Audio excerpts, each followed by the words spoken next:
Yo, never fear, Reggie. So we back with another video. Before we start this video, guys, we're gonna start with a prayer. Lord God, we thank you for these moments. We thank you for the opportunity to be able to teach your people. God, anyone who needs these services, any information, in Jesus' name, pray, amen. All right, guys. So what we're gonna be talking about is what you can do with your cash and how to move your cash over to a secure credit card. And I'm going to be showing you exactly what they can do once you fund the credit card and start to get credit limit increases. All right, guys, the payment history on your FICO score is 35%. All right, so 35% of 100% of your credit score is going to be come down to your payment history. Do you pay your bills on time? So we got here, guys, we got cash and we got credit.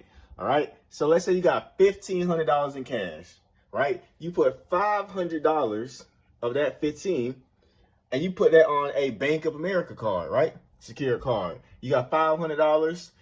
You put $500 on a Discover Secure card.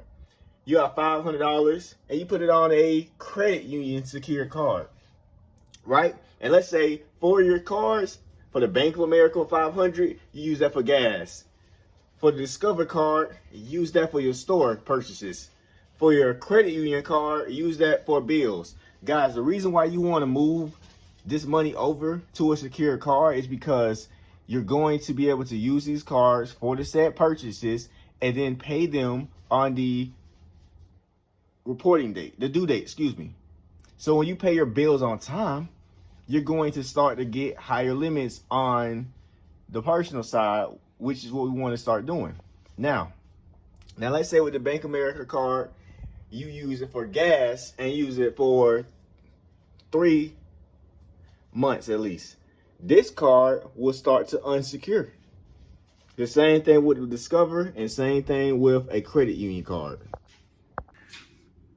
All right, y'all. So we got the secure credit card. After 3 to 6 months, guys, this card, like we spoke before, will unsecure. All right. So let's say the Bank of America card goes up to a $2,000 limit. Let's say the Discover card goes to a $1,000 limit. And let's say the credit union card goes to $500. You now have a total limit, credit limit of $6,000, all right, on the personal side, which you can then leverage to get you some high limits on the business side, all right? Tap in with me. If you want a free credit analysis, go to www.uncutfunding.com/funding. Quick prayer, quick altar call like we do in normal videos. If you want to receive salvation through Jesus Christ, repeat after me. Lord God, come into my life. Save me. I believe Jesus Christ, he died, he risen again. Lord God, thank you. I'm willing and ready to serve you. I'm willing and ready to live for you. In Jesus' name I pray, amen. That simple prayer will change your life and save your soul. Let's get it.